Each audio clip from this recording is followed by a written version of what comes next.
E aí, pessoas, a paz do Senhor para todos. Eu sou o Guilherme Ferreira Góes. E aí, pessoal, hoje eu quero falar com vocês a respeito de um tema que tem passado pela minha cabeça ultimamente, que foi justamente o contraponto entre Jesus e Adão. Sabemos que Adão foi o primeiro homem que pecou e que, por causa do seu pecado, até hoje nós sofremos as consequências disso, né? Porém, Jesus teve uma missão de restaurar aquilo que foi quebrado, de desfazer as obras de Satanás. E ele conseguiu êxito nessa missão. Assim, e o que nós podemos perceber entre esse contraponto se refere justamente na seguinte frase que está descrita na Bíblia: aquele que não conheceu o pecado se fez pecado por nós, para que nele fôssemos feitos justiça de Deus. Compreenda o seguinte: Adão foi o primeiro homem, o primeiro indivíduo humano do sexo masculino. E para o homem foi delegado uma missão bastante importante. Ele tinha que cuidar do jardim, ele tinha que cuidar de Eva. Ele foi colocado como cabeça daquele lugar, ele foi colocado ali como uma autoridade. Então, se ele é a autoridade, o que acontecesse estaria sobre responsabilidade dele. Porém, depois que Adão e sua mulher pecaram, o que foi que Adão fez? Quando Deus veio procurá-lo, que perguntou o que foi que tinha acontecido, Adão jogou metade da culpa para a mulher, metade da culpa para Deus e se isentou totalmente de responsabilidade. Eu acho isso incrível. Já foi um traço de pecado, já foi uma marca registrada do pecado muito grande, porque são coisas que não fazem parte da natureza do ser humano. Isso não faz parte, isso já é uma demonstração da corrupção do ser humano a partir daquele momento. Por quê? A gente consegue ver no arquétipo de Jesus Cristo aquilo que de fato seria o homem, imagem e semelhança de Deus, aquilo que nós deveríamos ser.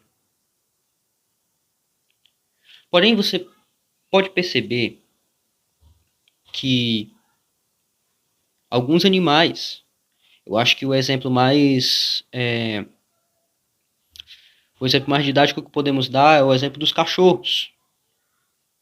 Se você treina um cachorro para ele ser um cachorro de guarda, para ele ter coragem de enfrentar pessoas, ele vai proteger a sua casa, ele pode proteger você, ele pode se sacrificar por você.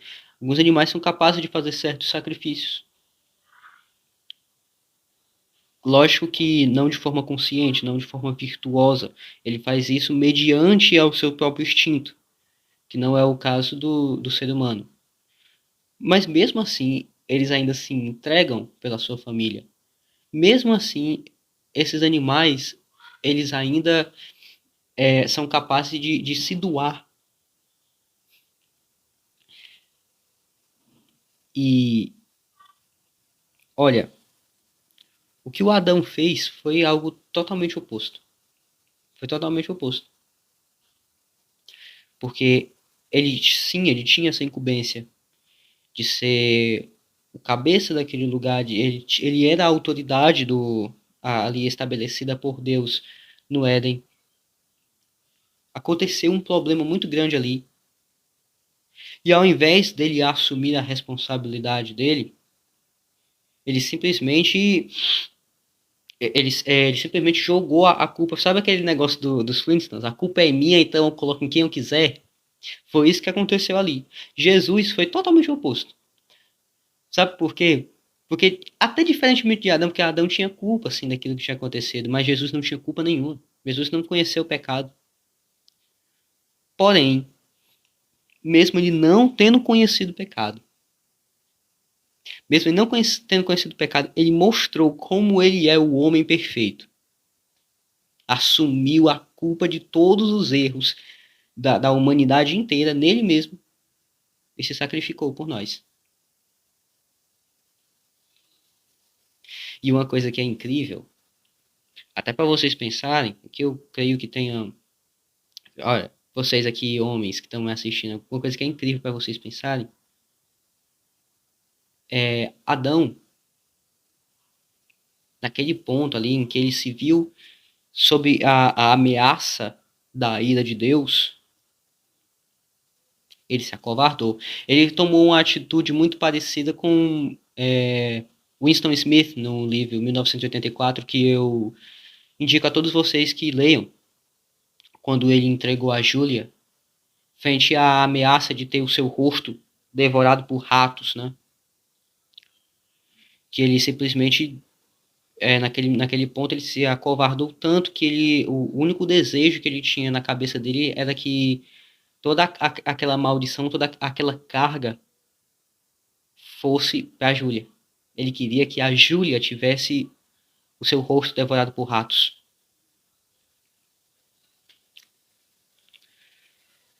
Foi coisa parecida que aconteceu com Adão. Era a mulher dele, cara, era a mulher dele. Era a mulher dele. Ele tinha que cuidar dela, ele tinha que amar ela, ele tinha que se doar por ela. Mas ele simplesmente entregou. Eu não quero que. Eu prefiro que venha maldição para minha mulher, mas que não venha para mim. Eu me isento disso aqui totalmente. Olha só o nível disso daqui. Mas quando a gente vê o exemplo de Jesus, Deus amou o mundo de tal maneira que deu seu Filho unigênito, para que todo aquele que nele crê não pereça, mas tenha a vida eterna.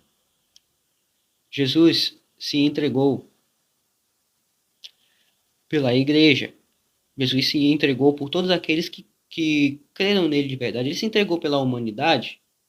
Sim, ele se entregou pela humanidade. Ele nos deu o direito de escolha entre viver com ele na glória ou ser lançado no inferno. Porém, quando você decide viver para Jesus Cristo, viver para ele, você se tornou um membro da Santa Igreja do Senhor. E a Santa Igreja do Senhor nada mais é do que a noiva de Cristo.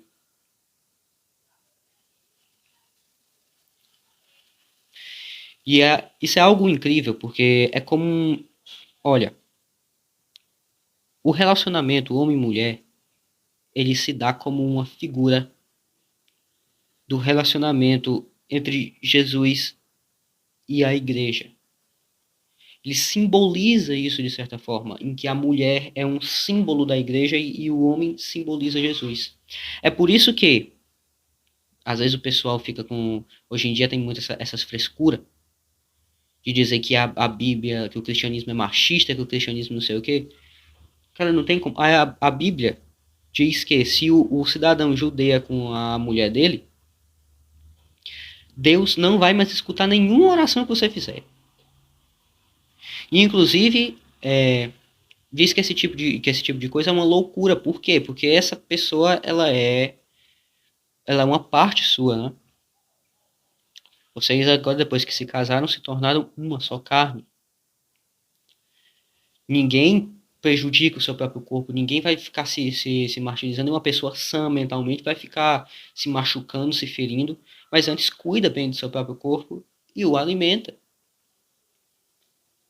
Inclusive, isso é uma coisa muito legal, porque a Bíblia fala que o homem cruel prejudica o próprio corpo, mas o homem bom, ele cuida bem de si mesmo. Então, isso é uma coisa para se pensar. Toda vez que você, homem, você está com a sua mulher e você a ama verdadeiramente, você está honrando a figura de Cristo. Você está honrando o nome de Jesus. Porém, se você falta com amor a ela, se você age de uma forma que Jesus não agiria, você está desonrando Jesus Cristo. Você está repetindo o erro de Adão. Você está cometendo o mesmo erro de Winston. E lembra como foi. Cara, quem leu o livro sabe muito bem o que foi que aconteceu com Winston depois, né? Se entregou ao grande irmão e morreu.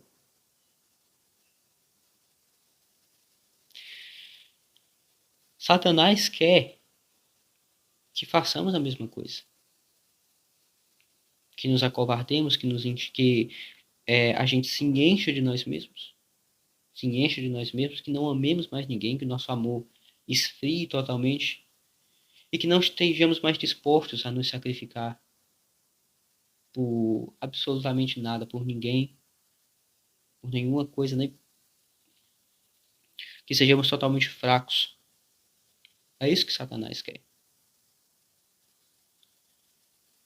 A nossa tradição, a nossa história, tudo aquilo que nos levou a ter tudo isso que nós temos hoje. Cara, hoje a gente tem internet, hoje a gente tem energia, a gente tem chapéus, a gente tem tanta coisa massa hoje em dia. Tudo isso só foi possível porque grandes homens na história se sacrificaram, doaram suas vidas por, por amor. Alguns não, né? Alguns foram para buscar fama, outros foram para buscar para buscar glória. Mas, cara, tipo, a gente está falando aqui da palavra de Deus. Quantas e quantas pessoas não morreram por amor à palavra de Deus? Quantas e quantas pessoas, quantos e quantos cristãos não morreram por amor a Cristo? Não morreram por amor à igreja? A gente tem que parar com essa mentalidade de baixo sacrifício. Sabe por quê? Porque na vida da gente a gente só tem duas escolhas: sofrer ou sofrer. Acabou. Nossa vida é sofrimento. Nossa vida é sofrimento. Ou você vai sofrer a dor do processo, que sempre, sempre, em algum nível vai ser a dor do amor, ou você vai sofrer a dor do arrependimento. Você vai sofrer a dor do arrependimento. Você lembra que o amor tudo sofre?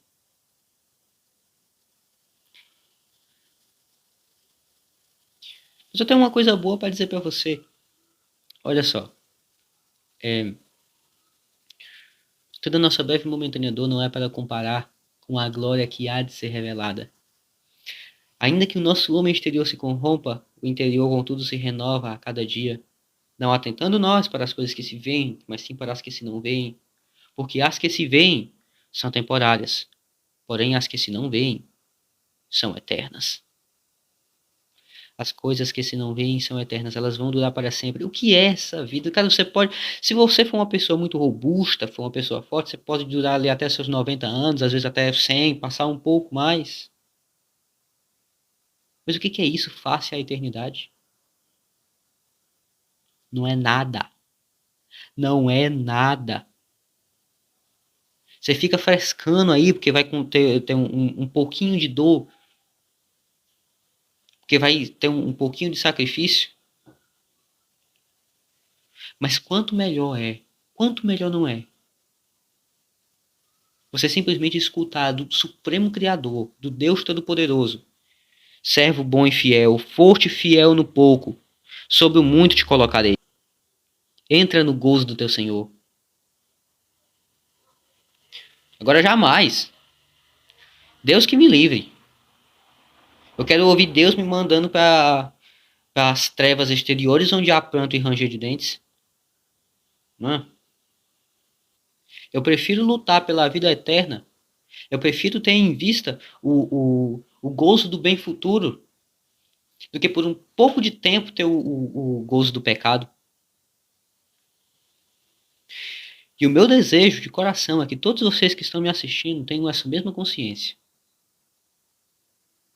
Que nessa vida, sim, nós vamos ter perseguições, nós vamos sofrer lutas, muitas vezes você vai ter que se sacrificar. Você vai ter que se sacrificar todo dia, cara. Você vai ter que se sacrificar desde o momento que você se acorda até até o momento que você vai se deitar na cama para você dormir. Vai ter que se sacrificar todo santo dia. Mas é só um breve momento. Em breve todos nós estaremos no gosto do nosso Senhor. Vamos finalmente conhecer, olha só, aquele que se sacrificou por nós e que nós buscamos honrar. Lembre-se, quão lindo. Não eram os discípulos que depois de apanhar por causa que estavam falando do evangelho e agradecer a Deus. Deus, muito obrigado, Senhor, louvado seja o Senhor, porque nós somos achados dignos de sofrer em nome de Jesus. Toda vida que a igreja do Senhor imitou o Senhor Jesus Cristo, padeceu por amor a Ele, por amor à Santa Igreja, a igreja cresceu. Não existe virtude na fraqueza. Não existe virtude na fraqueza. E esse vídeo aqui é um chamado para que todos vocês que estão me assistindo busquem a força, busquem ser fortes, busquem o arquétipo de Jesus na vida de vocês.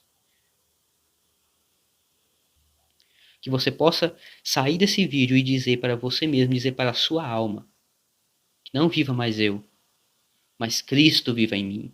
Louvado e engrandecido seja o nome do Senhor. Se você gostou desse conteúdo, quer mais conteúdos como esse, não esquece de se inscrever, de assinar o sininho das notificações, de deixar o seu like. Assiste também esses vídeos aqui, eu vou deixar algumas recomendações até mesmo de outros canais para que vocês possam estar conhecendo o trabalho de outras pessoas também, se encham de conhecimento, de cultura e não esquece de deixar seus comentários, deixar seus elogios, deixar suas críticas. Se de repente você aí ficou com ódio desse meu vídeo, se você, sei lá, tinha com vontade de tacar uma pedra na minha cara, sinta-se à vontade para dizer tudo aquilo, para desabafar tudo aquilo que estiver no seu coração aqui embaixo nos comentários, tá? Então é isso, um abraço, tchau e amém.